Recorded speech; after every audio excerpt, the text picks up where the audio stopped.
नमस्कार दोस्तों, आप सभी का स्वागत है कहानी आपकी और मेरी ग्रहों की जुबानी यूट्यूब चैनल के ऊपर में। इसमें आज जो हम लोग बात करेंगे वो बात करेंगे कुंभ लग्न के लिए 26 जुलाई के बीच में 1 अगस्त तक का कैसा रहेगा आपका समय। इसमें हम लोग पहले सारे ग्रहों के बारे में और उनके नक्षत्रों के बारे में चर्चा करेंगे।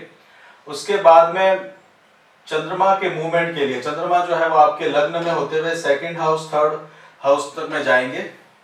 अलग अलग नक्षत्रों और उनके प्रभाव के बारे में बात करेंगे। अंत में हेल्थ, एजुकेशन, जॉब और शादी के बारे में चर्चा करेंगे। सबसे पहले देखते हैं कि शनि जो है आपके लग्नाधिपति आपके 12वें स्थान में, मतलब लग्न से 12वें स्थान में लग्नेश का रहना, तो अपने से घर से दूरी बनाना या डिस्टेंस पे लेके जाना होता है। 12वां स्थान जो है कुछ तरह के गुप्त शत्रुओं को भी करता है, तो कहीं जगह पे आप देखा जाए तो आपके गुप्त शत्रु भी वहां पे तैयार हो सकते हैं। कर्म क्षेत्र से रिलेटेड गुप्त शत्रुओं के प्रति आपको थोड़ा सावधान रहने की जरूरत है, क्योंकि 10वें स्थान के अंदर में केतु बैठे हुए हैं, वो अनुराधा नक्षत्र के अंदर में बैठे हुए हैं। अनुराधा नक्षत्र जो है वो राधा जी का नक्षत्र है, मतलब प्रेम संबंधों और किसी भी चीज के अंदर में मतलब देखिए तो अटैचमेंट का नक्षत्र है। और शनि उसके कारक ग्रह है, मतलब शनि जो है वो नक्षत्र के स्वामी हैं और वो आपके अभी 12वें स्थान पे चल रहे हैं। तो गुप्त शत्रुओं का कारण कर्म क्षेत्र के अंदर में बन सकता है आपका। ये समय जो है आप देखेंगे राहु आपके घर के अंदर में बैठे हुए हैं, रोहिणी नक्षत्र में है। मानसिक सुख जो है वो आपको होने नहीं दे रहे, क्योंकि राहु जो है सेकंड हाउस में बैठे हुए हैं रोहिणी नक्षत्र में, यानी कि प्रॉस्पेरिटी की तरफ में बैठे हुए हैं, परंतु उनका जो ध्यान है 1 2 3 4 5 आपके इन-लॉज की तरफ, 1 2 3 4 5 6 7 8 9, यानी कि शनि के ऊपर में, यानी कि आपके वह स्थान के ऊपर में पूरी तरह से है। तो खर्चा जो है वो आपका करवाते जा रहे हैं। आप सोच रहे हैं ये कार्य करने से थोड़ा शांति होगा, भवन निर्माण करने से आपको शांति होगा, घर के अंदर में नया निर्माण वो करवाते हैं। ये बात एक अलग है कि राहु जो है वो कभी भी नियमों का पालन नहीं करते, तो जिन नियमों से घर को बनना चाहिए वो नियम आपके नहीं लगेंगे यहाँ पे। और काम करने के लिए आपको कुछ शॉर्टकट करने का है, मतलब क्योंकि ये कर्म क्षेत्र से ओपोजिट के अंदर में राहु बैठे हैं, तो उस कार्य क्षमता के प्रति जो है उसके मैनेजमेंट के प्रति थोड़ा सा मिस मैनेजमेंट क्रिएट करते हैं, क्योंकि अलग अलग चैलेंजेस आपके पास में आ जाते हैं। सूर्य जो आपके स्पाउस के कारण है, सप्तम स्थान के स्वामी है, वो आपके अभी अपने घर से 12वें स्थान में बैठे हुए हैं, तो सेहत का ध्यान देने की जरूरत है आपको। और किसी तरह का चोट या घाव या इस तरह की चीज आपको ना लग जाए, या फिर आपके स्पाउस को या पार्टनरशिप में लग जाए, वो इस सप्ताह में ध्यान दीजिएगा।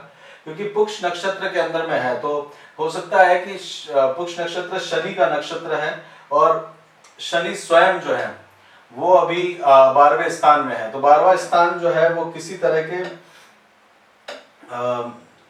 हॉस्पिटल को भी रिप्रेजेंट करता है, और सूर्य भी अभी यहाँ पे है, तो किसी कारणवश जो है आपको ये देखने को मिल सकता है। हालांकि चंद्रमा की राशि के अंदर में है, फिर भी सावधानी देने की जरूरत है। शत्रुओं को आप इस समय थोड़ा सा आपके सामने फेस टू फेस भी हो सकते हैं। बुध के बारे में बात करी जाए तो बुध आपके पंचम स्थान के स्वामी है, साथ के साथ में आपके अष्टम स्थान के स्वामी हैं।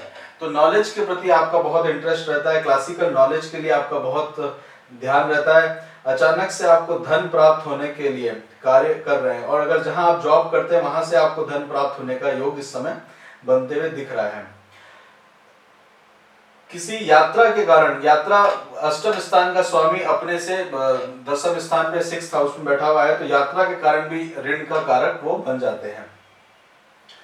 वो भी पुष्य नक्षत्र में बैठे हुए हैं 12वें स्थान पे, तो यहाँ पे भी आपको ध्यान देने की जरूरत पड़ेगी कि व्यय करते हुए आपको बड़ा सोचना पड़ेगा। मंगल जो है आपके 7th हाउस में बैठे हुए हैं। मंगल की दृष्टि जो है कर्म स्थान पे 1 2 3 4, और अष्टम दृष्टि 1 2 3 4 5 6 7 8। अष्टम दृष्टि जो है वो आपके सेकंड हाउस में, यानी फैमिली के घर पे आ रखी है। तो यहाँ आप देखेंगे कि मंगल के कारण आपको प्रॉपर्टी से रिलेटेड कुछ पराक्रम करने की आवश्यकता है। अगर घर बार पुराना आपका है या उसको खरीदने या बेचने के लिए आपको करेंगे, शुक्र भी आपके सप्तम स्थान में बैठे हुए हैं, तो शुक्र का सप्तम स्थान में बैठना आपको वाहन से रिलेटेड, आपके पार्टनर से रिलेटेड आपको बेनिफिट कराते हुए आपको दिखेगा। हालांकि सूर्य की राशि में है शुक्र, और मघा नक्षत्र और फाल्गुनी पूर्वा फाल्गुनी नक्षत्र के अंदर में 28 तारीख को जाएंगे। पूर्वा और फाल्गुनी नक्षत्र शुक्र का ही नक्षत्र है, तो आपको यात्रा से लाभ होते हुए दिखेगा। साथ के साथ में धन का व्यय करते हुए आप आनंद को समय बिताएंगे। इस समय चंद्रमा की बात करते हैं तो चंद्रमा धनिष्ठा नक्षत्र में रहेंगे, आपके लग्न में रहेंगे।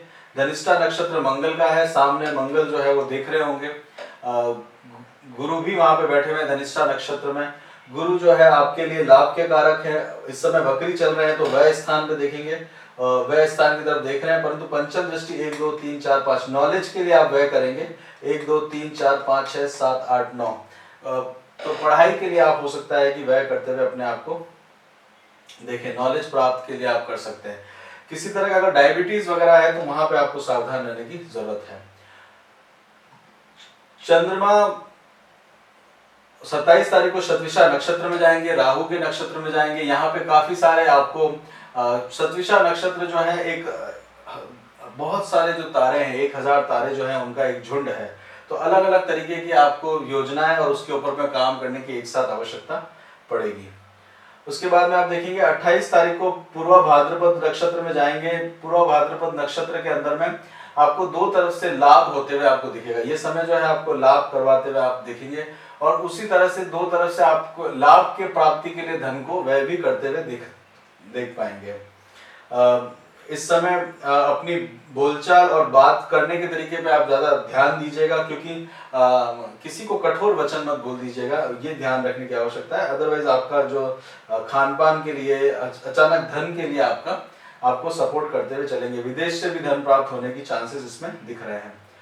चंद्रमा जब जाएंगे उत्तरा भाद्रपद में, तो वहां से आपको कुछ अचानक से लाभ मिलने के चांसेस बनेंगे। उत्तरा भाद्रपद नक्षत्र जो है वो शनि का नक्षत्र है, शनि आपके लग्नेश है, तो विदेश से आपको कुछ फायदा मिल सकता है वहां पे, तो वहां आप कुछ बेनिफिट लेते हुए जाएंगे। शनि की तृतीय दृष्टि भी रहेगी, 1 2 3 तीसरी दृष्टि भी रहेगी, तो वो भी आपके लिए कहीं से धन प्राप्त करने का आपके लिए एक अवसर पैदा करेंगे। चंद्रमा जो है उसके बाद रेवती नक्षत्र में जाएंगे, नॉलेज के अंदर में जाएंगे, और रेवती नक्षत्र के अंदर में आप देखेंगे तो किन्हीं कार्यों को आप पूरा करने के बारे में सोचेंगे, ज्ञान के बारे में सोचेंगे। बुध जो है, तो इस समय थोड़ी सी आपको चिंता किसी बात पे आ सकती है, संतान के प्रति चिंता आ सकती है, फिर भी ये समय आपके लिए एक व्यक्तिगत कैलकुलेटिवली आपके लिए चलता रहेगा। 31 तारीख को आप देखेंगे अश्विनी नक्षत्र के अंदर में चंद्रमा रहेंगे। चंद्रमा इस समय आपके पराक्रम, छोटे भाई बहनों के घर के अंदर में रहेंगे, और दोस्तों के साथ में रहेंगे, और फैमिली से भी एक्सटेंडेड फैमिली जो है उनके साथ ही आप समय बिताएंगे। मतलब उस तरह के लोग जो आपके फैमिली के, जो आपके अंडर में काम करते हैं, उनके साथ में आपका ये समय व्यतीत होगा। जॉब से रिलेटेड, कामकाज से रिलेटेड आपको ये समय रहेगा। इस दिन विशेषकर से किसी को धोखा ना दे दे, उस दिन सावधान रहने की आपको जरूरत है। भरणी नक्षत्र में जाएंगे 1 तारीख को, और इस समय आप काफी चीजों को, पुरानी चीजों को क्लियर करते हुए अपने आप को स्ट्रांगली प्रेजेंट करेंगे, और यहाँ पे आप जो है उस चीज को आगे बढ़ाते हुए ले जाएंगे। इसमें पराक्रम स्थान में है, थोड़ा खांसी का ध्यान रखिएगा। माता पिता की सेहत का जरूर ध्यान देखिएगा, विशेष करके माता की सेहत का ध्यान दीजिएगा, और वहां पे आपको ध्यान देने की जरूरत पड़ेगी, क्योंकि माता के स्थान से चंद्रमा 12वें स्थान पे है, चंद्रमा माता को रिप्रेजेंट करते हैं, तो वो ध्यान देने की आपको जरूरत पड़ सकती है। ओवरऑल अगर हेल्थ के लिए देखा जाए तो हेल्थ के लिए ध्यान देने की आपको जरूरत पड़ेगी। आपके छठे घर में भी सूर्य और बुध बैठे हुए हैं, और 12वें स्थान में भी शनि आपका लग्नेश बैठे हुए हैं। एजुकेशन से रिलेटेड आप काफी इस समय नॉलेज गेन करते हुए जाएंगे। घर खरीदने और घर बनाने के लिए ये समय जो है आपके लिए एक तरह से उपयुक्त समय रहेगा। घर के लिए आप खरीद और बेच सकते हैं अपने आप में। जॉब के बारे में अगर प्लान कर रहे हैं तो जॉब के लिए आपको थोड़ी सी चिंता रहेगी, थोड़ा सा अगर चेंज करने के बारे में सोच रहे हैं तो धन की वृद्धि होते हुए आप उसको करते हुए देखेंगे। साथ के साथ में अगर बिजनेस के अंदर में है तो बिजनेस के अंदर में आपको धन का जो लाभ है वो अभी आपको मिल पाएगा। धन का लाभ अभी आप उसको कर पाएंगे। व्यय का स्थान के अंदर में भी आप उसको फायदा आसानी से प्राप्त कर लेंगे। तो ये रहेगा मकर लग्न के लिए इन 7 दिनों के अंदर में आपके लिए रहने वाला है। आपका बहुत बहुत धन्यवाद सुनने के लिए। अभी तक अगर आपने चैनल को सब्सक्राइब नहीं किया है तो सब्सक्राइब करिए, शेयर करिए, लाइक करिए, और साथ के साथ में कोई कमेंट हो तो उसको भी आप शेयर कर सकते हैं। बहुत बहुत धन्यवाद सुनने के लिए आपका। जय श्री राम।